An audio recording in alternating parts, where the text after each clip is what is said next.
We're still cleaning up the mess that was left at minimum, 1986, so 40 years ago, which is when the domestic uranium industry really totally collapsed. But a lot of these mines haven't operated since the 50s, and we're still cleaning them up.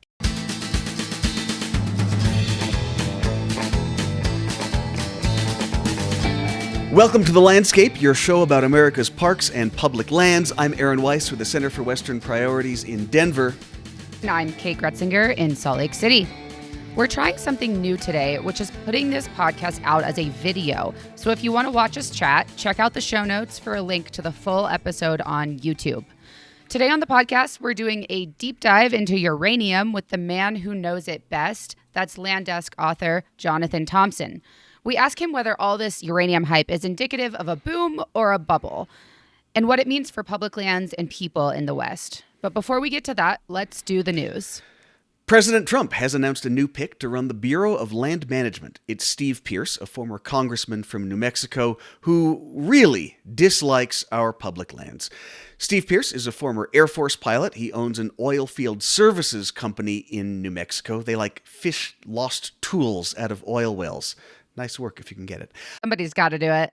Someone's got to do it. In any case, in 2012, Steve Pearce gave a speech to the Colorado Conservative Political Action Conference where he bemoaned the existence of federal land, saying that it robs states of tax revenue. He advocated to, quote, reverse this trend of public ownership. In Congress, Pearce was the co-sponsor of all sorts of terrible bills that would have undermined the Antiquities Act. They would have made it easier to drill on and sell off national public lands. They would have opened up national forests to road building and clear cutting. The League of Conservation Voters gives Pearce a lifetime score of 4% across his 7 terms, 14 years in Congress, thanks to all of those anti-environment and anti-conservation votes. And during President Trump's first term, Steve Pearce advocated to abolish Organ Mountains Desert Peaks National Monument, which is located in his own congressional district. Organ Mountains Desert Peaks is now recognized as a major economic driver for the Las Cruces economy. We were just there this summer as part of our Keep Parks public tour. They love the monument there. We ate dinner at a restaurant owned by the mayor of Mesilla right there. And there's an Organ Mountains Desert Peaks cocktail on the menu. That's how much they love the national monument there. So bonkers that Steve Pearce doesn't see that value. He, of course, also supported President Trump's 2017 attempt to shrink Bears Ears and Grand Staircase Escalante national monuments. Now, given that Pearce is about as anti-public lands as you can get, his nomination will be an interesting test for the brand new Public Lands Caucus in the Senate. The so-called Senate Stewardship Caucus includes Senator Martin Heinrich of New Mexico, who has already said his vote for Pearce may hinge on whether or not he supports keeping a drilling ban around Chaco Canyon in place. But other members of the group, Republicans mainly, like Steve Daines, seem inclined to support Pearce despite his terrible track record on public lands. And I gotta say, if you're going to run something called the Senate Stewardship Caucus, which ostensibly is there to block or prevent the sell-off of public lands, where's your line? If Steve Pearce, a guy who has spent his entire career trying to sell off public lands, gets your vote, then why in the world does a stewardship caucus exist in the first place? Is going to be a fascinating test with that caucus just rolling out the door in the last couple of weeks. Our guest today is Jonathan Thompson, a public lands expert and author of the indispensable Land Desk newsletter. He's also a contributor to High Country News and a repeat guest right here on The Landscape. I dare to say no one knows the public lands of the Four Corners region better than Jonathan. We're lucky to have him here to talk about a topic he has been covering for years, decades now, I guess, uranium production. Jonathan, welcome back to the pod. Thank you. Glad to be here. Most of our listeners know that southern Utah and Colorado, as well as northern New Mexico and Arizona and the Navajo Nation, all have a long history of producing uranium. Uranium production in the area boomed sometime around the middle of the 20th century. Most of those mines and production facilities were mothballed in the decades since as the market for uranium faltered, thanks partially to disarmament treaties, nuclear energy falling out of fashion. International uranium also plays into all of that. But it's starting to change now. So I want to kick off this discussion by asking why now? It does seem maybe like uranium production started ramping up just as Donald Trump took office again. Is that just a coincidence, or is there a connection here? I think that is a coincidence, actually. I think uranium prices started going up 5 years ago, maybe, in part, I think, for a variety of reasons.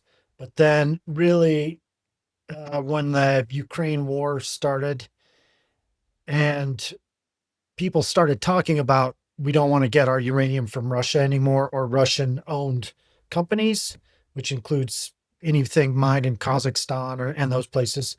I think that just, even though I don't think it really cut off the supply very much, I think that it raised prices a little bit. And once prices go up of any kind of commodity, the mining for that commodity is going to kick up. So I think that's really, yeah, I think it's more like right at this point is some of it's hype because there's all this talk about new nuclear reactors and blah, blah, blah. And so people are thinking, well, eventually maybe demand will go up. We'll see. Obviously, yeah, Silicon Valley does play a role here. You've got folks like Bill Gates and a lot of those crew now touting those new technologies, microreactors, small modular reactors, and how they're going to power this AI data center boom and all of the extra energy that's needed there. I mean, how does that fit into the public lands issue that overlaps all this?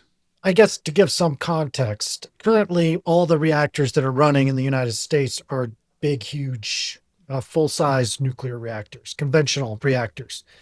Those are the ones that you see in the pictures with the big, huge concrete containment things. They take an enormous amount of time to build. They're extremely, extremely expensive to build. No one really is building any new nuclear reactors like that. I mean, that's, part of that has to do with Chernobyl and Fukushima and all that. 3 Mile Island, yeah. But most of it has to do with the fact that it just costs so much. And it just doesn't make sense, even though they produce huge amounts of electricity. So, yeah, in more recent years, people have come up with this idea to create smaller reactors, and you can kind of cluster them together, and there will be less upfront costs, but there will be lower upfront costs, even though they're much smaller, and they produce a much smaller amount of power. But so you have to have a whole bunch of these things crammed together. So that's the big talk these days. And so far, none of these things have actually been built or are operating. So we'll see how that works out. So, Jonathan, can you give us an overview of what's going on with uranium mining and production in sort of the greater Four Corners area right now? I feel like there have been a number of headlines coming out. It's kind of hard to keep track, but there's definitely some action taking place. How many active mines are there down in that area, and where are they? Depends on what you mean by active, but producing mines, I would say that there's only one like consistently producing mine right now, and that's Pinyon Plain.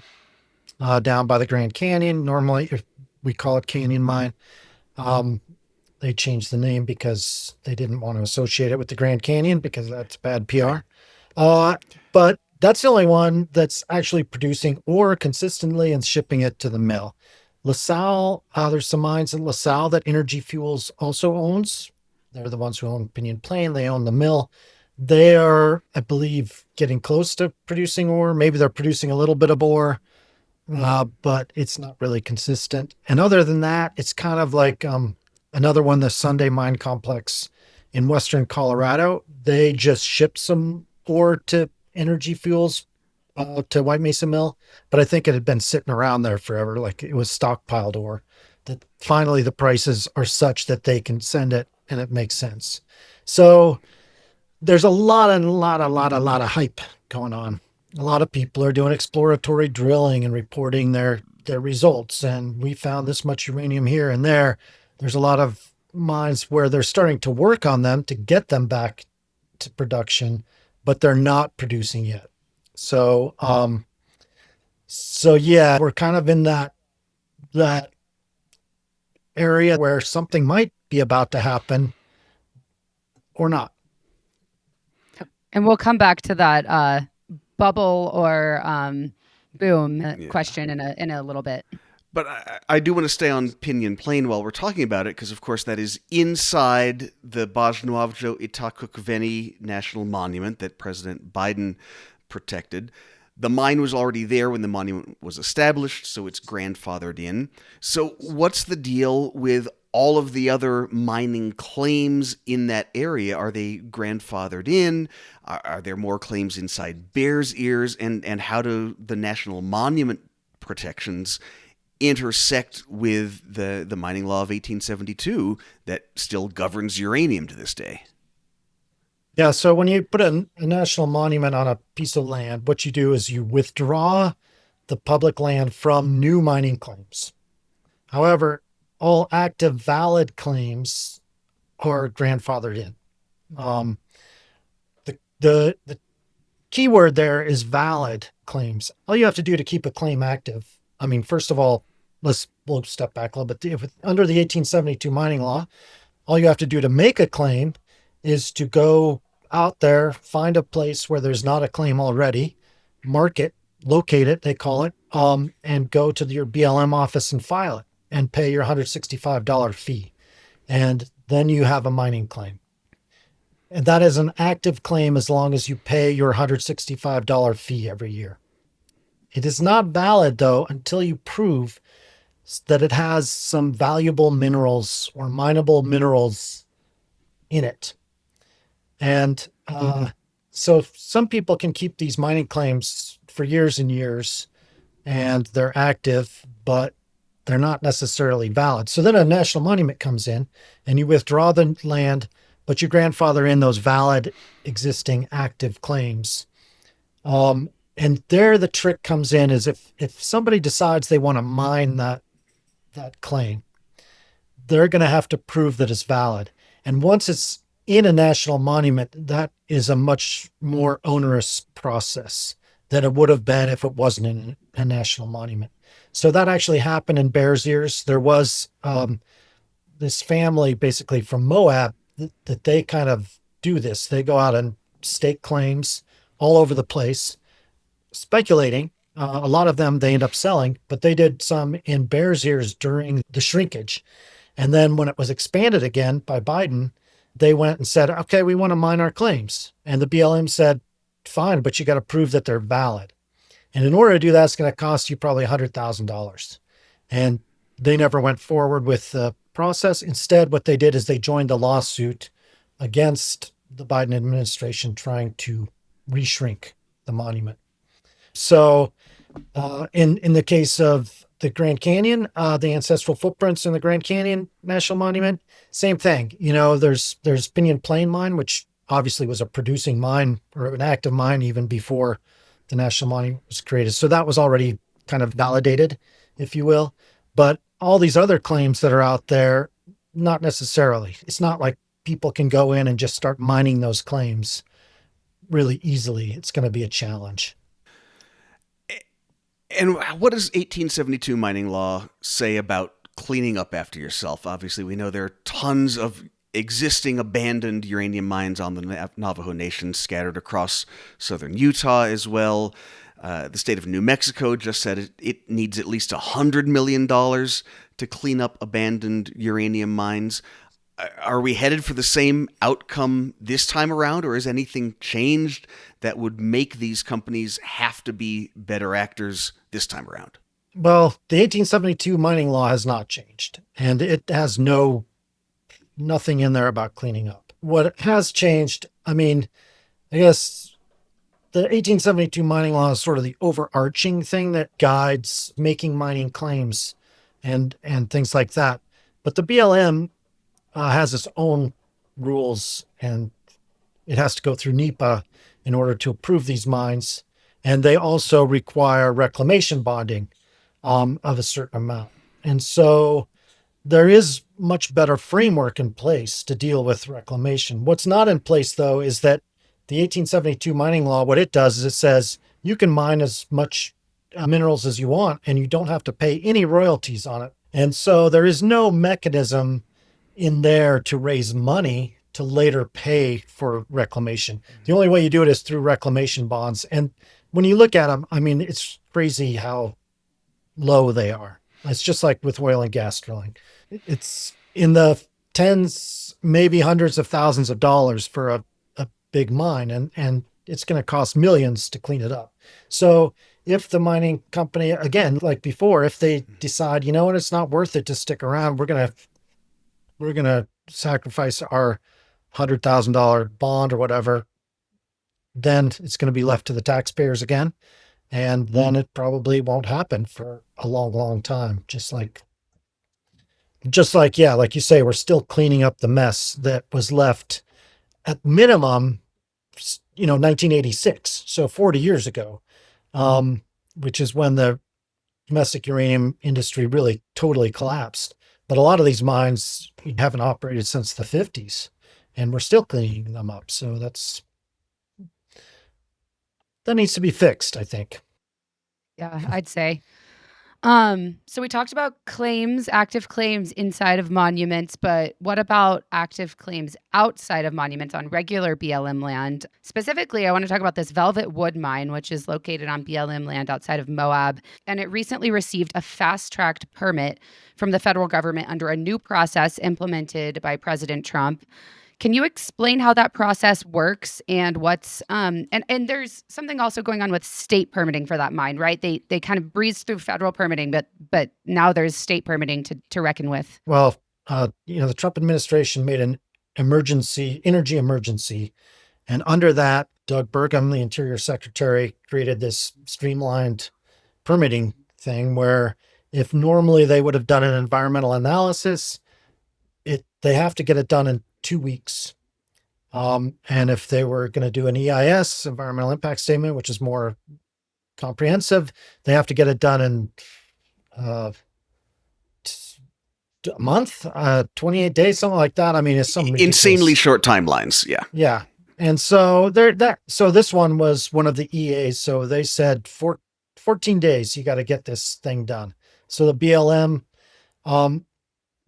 had actually already received, I think, their notice of intent to mine, and they had sent it back to the mining company, said, this isn't complete. And so then Interior steps in, the Trump administration steps in and says, you know what, who cares? Finish it in 14 days. And they did. I think they finished in 12 days so that they could get it ahead of a holiday. And obviously that doesn't allow for any of the time for the things that you have to do normally when you go through NEPA in order to permit something like this, a new mine, which is historical reviews, surveys, archaeological surveys, tribal consultation, public input. There is no public input. They say on these ones, no public input, period. And so that's what they did with the Velvet Wood mine. They pushed it through, they approved it. Then they had to go through the state process, which is with Utah, which isn't the most rigorous, I would say, permitting state. And so they actually received approval or tentative approval from them. And now Anfield, the company that's doing it, they say they're going to have a groundbreaking ceremony this week, I think, the 6th. Yeah. Oh, wow. 2 days from now. So they're going to have a groundbreaking Fast-track ceremony. uranium mining. Yeah. There are some questions, though. Sarah Fields of Uranium Watch, who is an expert on these things, she says that they have not yet received the permits for their wastewater treatment plant or for their radon ventilation shafts, which are both very critical. And so she doubts that they'll be able to at least start producing. They can probably start constructing certain things, but they won't be able to produce until they get those. And that could be, it is Utah, so it might be very soon. But, there's going to be a lot of construction that has to be done first. So I guess they have time to do that. And they're also trying to restart their Shooter Ring Mill, which is over on the other side of Lake Powell. And they have not really progressed on the permitting for that, which goes through the state again. So, speaking of Utah state regulators and rubber stamping, my understanding is that the uranium being mined at Pinyon Plain right now goes to the White Mesa Mill, which, of course, is located near Bears Ears in southeast Utah.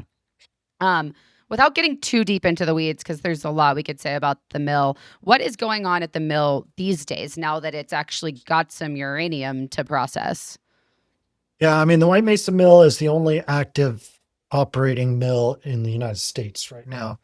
And they have been kind of going through all kinds of strange things as the industry was in lull. The first thing they did was start reprocessing waste that was shipped from like overseas. Basically, the mill was becoming a waste dump site. I mean, really, because then whatever's left of that waste, which is basically all of it, then they put it into holding ponds or piles on the site. So they were doing that to try to make some money. And then they also switched to doing some rare earth processing because that's a big thing these days. I don't know how much of that they're actually doing. And then finally, they're producing a little bit of ore from Pinyon Plain. Doesn't seem like a huge amount, but they're processing that. Plus, a few other places are sending some of the ore that they stockpiled, and they're doing that. So it doesn't seem like it's super active yet. I think maybe they're gearing up, thinking that it's going to be active. But one of the interesting things is that there's all these other proposals to open new mills, even though it's clear that White Mesa is not anywhere near its capacity. And so that might create a strange situation too if any of these things actually get built. White Mesa is energy fuels. There's another company in play called Western Uranium and Vanadium.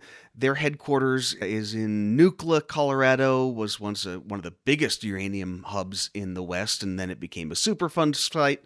Now it's a town of about 500 people. So what's Western Uranium and Vanadium up to now? And is there a lesson to be learned in a place named Nucla and its boom and busts over the years? You would think there would be.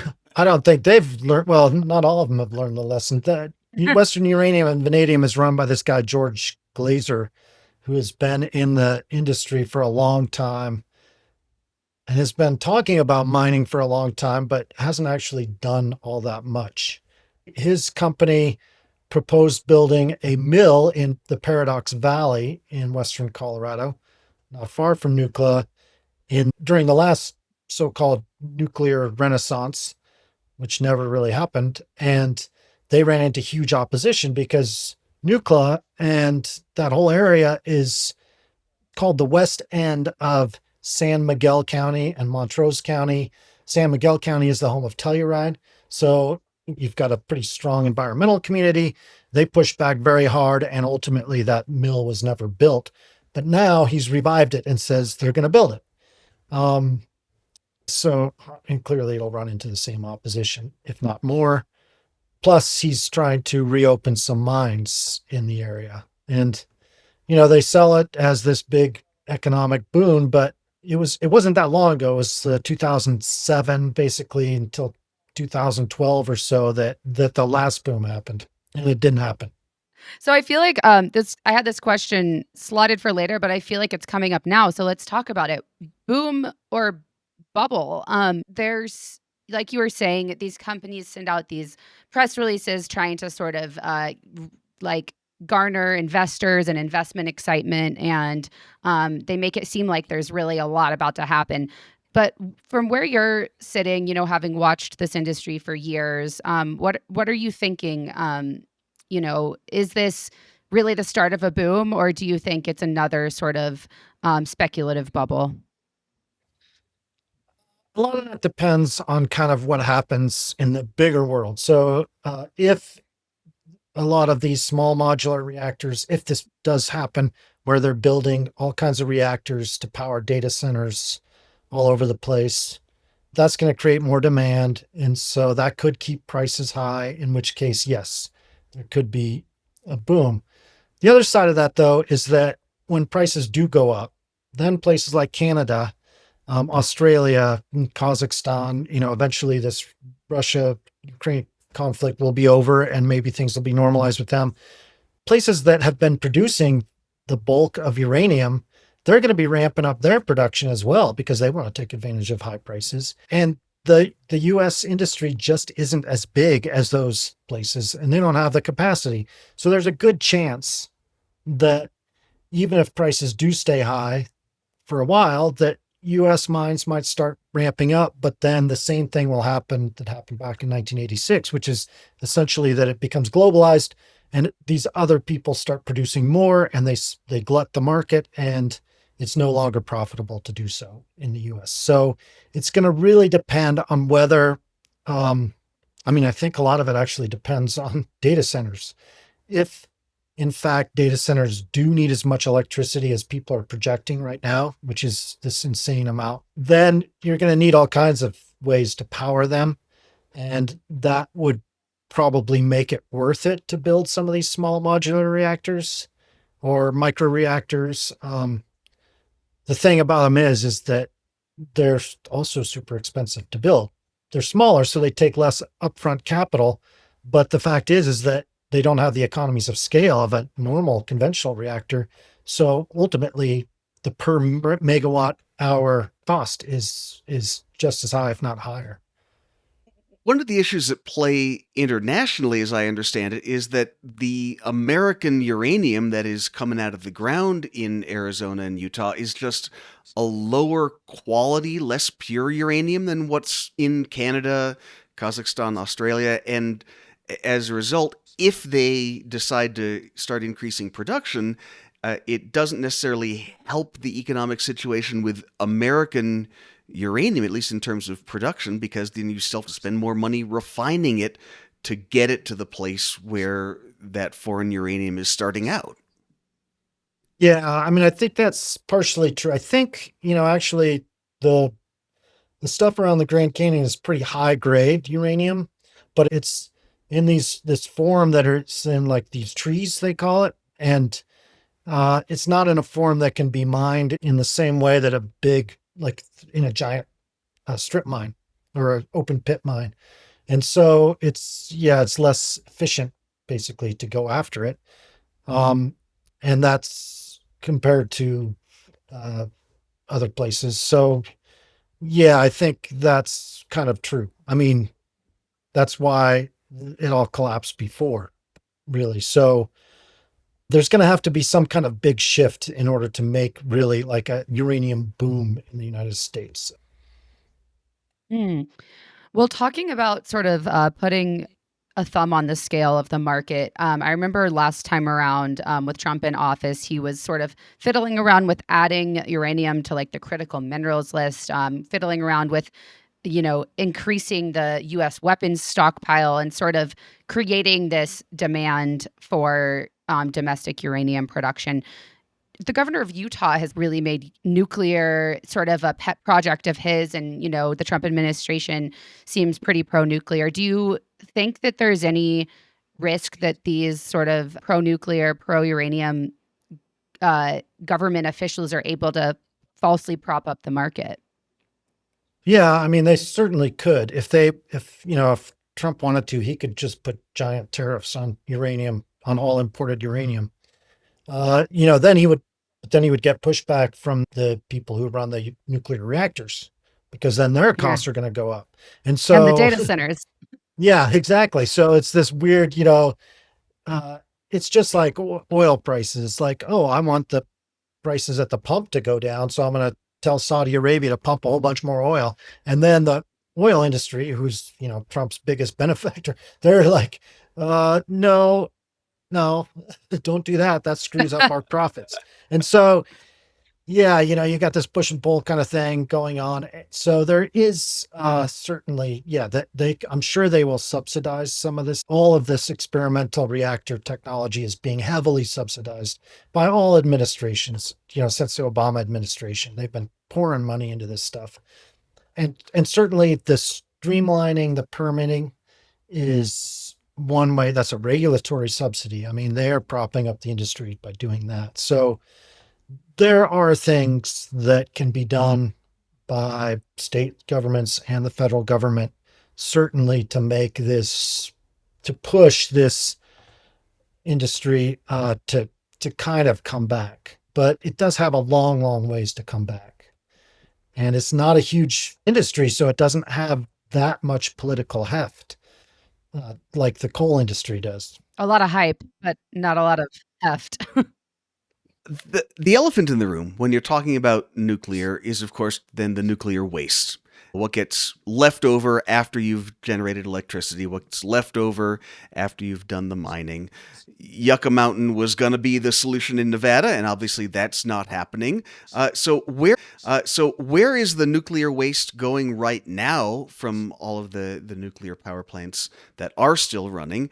And is there any long-term solution on the table for what to do with nuclear waste if there is this nuclear boom that happens? Well, right now, power plants keep it on site because there's not a national depository. There's been efforts to build a depository, like an interim one in New Mexico, and New Mexico pretty much shut it down. And even though the Supreme Court came back and said, actually, the state can't stop it, the Holtec, the company that was going to do it, they pulled out. They said, forget it. I'm not going to do it. So, and then, I mean, that's the interesting thing here is that even states that love mining and stuff like that, they don't want that in their backyard. Nevada, that's why Yucca Mountain was shut down and never came to fruition, is because people in Nevada didn't want it. And Harry Reid happened to be the most powerful guy in the Senate. And he said, no, shut it down. And Obama did. It could be revived, but Nevada has a pretty strong congressional delegation. And so I don't think that's going to happen. And even Wyoming, of all places, there was this company that wanted to manufacture small reactors in Wyoming near Casper, and they wanted to store their waste on site while they operated these things. And the town said no. And the Freedom Caucus, actually, the super hard right-wing branch of the legislature, said, no way. We're not going to change this law that says you can't store this waste on site. So they left and went to Alabama or something like that. So, you've got even Wyoming saying no to this, even though they love uranium mining. It's kind of crazy. A lot of the sort of new nuclear advocates, the people who are kind of both climate hawks and pro-nuclear, they're saying, just store it on site. It's no big deal. You can store it on site. It's secure. And they kind of downplay the whole thing about waste. They like to say, well, there's only so much, all the waste that these things have produced could only fill like one football field, 10 feet high or something like that. They come up with these things.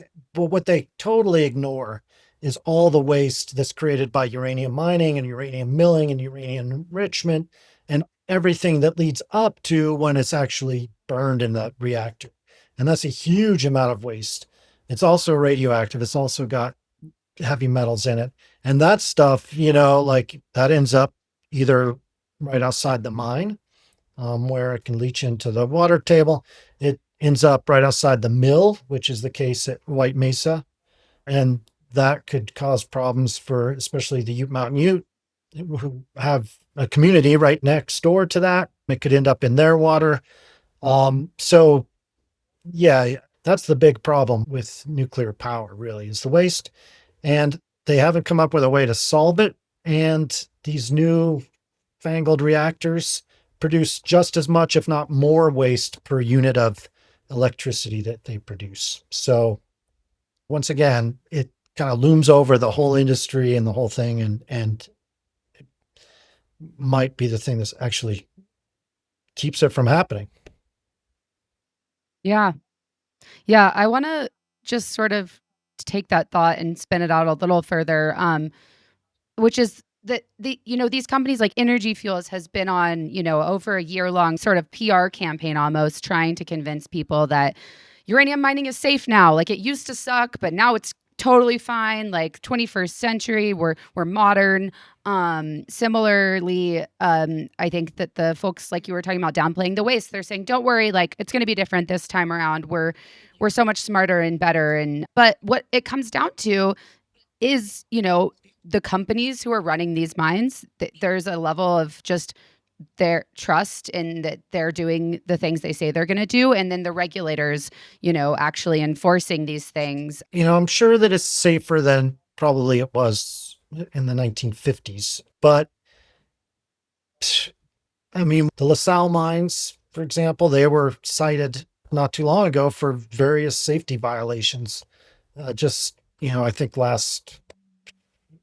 maybe this spring, it was the contractor working on Energy Fuels' LaSalle mine got all kinds of violations, and some fines. You've got the Velvet Wood mine and how they don't even seem to be really aware of the fact that they need to do radon ventilation shafts. And you've got the fact that the BLM doesn't really have special regulations for uranium mines. They just have regulations for mines. And obviously they're a different beast. And so it's hard to see how they could be that much safer. And of course, these mining companies are trying to make as much money as possible. That's what they do. And they're going to cut corners. And in the environment that we're in now, where regulation, especially federal regulation, is so spotty and underfunded and all that, it's hard to have that much faith that it's going to be a lot different this time around.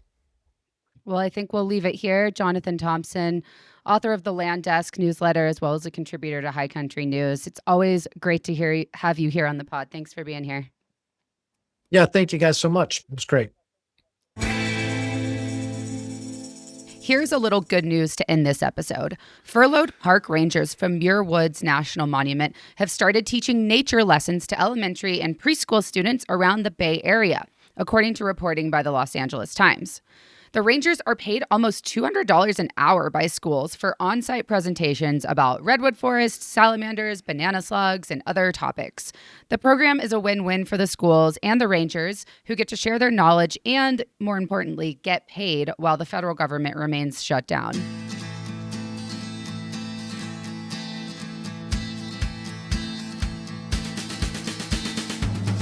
Well, that is it for today, folks. If there's one thing we need more of in our schools, it is banana slug education. If you watched the video version of this episode, what'd you think? Please drop us a line. Let us know. podcast@westernpriorities.org. Also, smash that subscribe and like buttons if you're watching us there. In the meantime, take care of yourselves. Get outside while the weather's still nice. Hug a park ranger if you find one. They need it. Thanks again to Jonathan Thompson, and thank you for listening to The Landscape.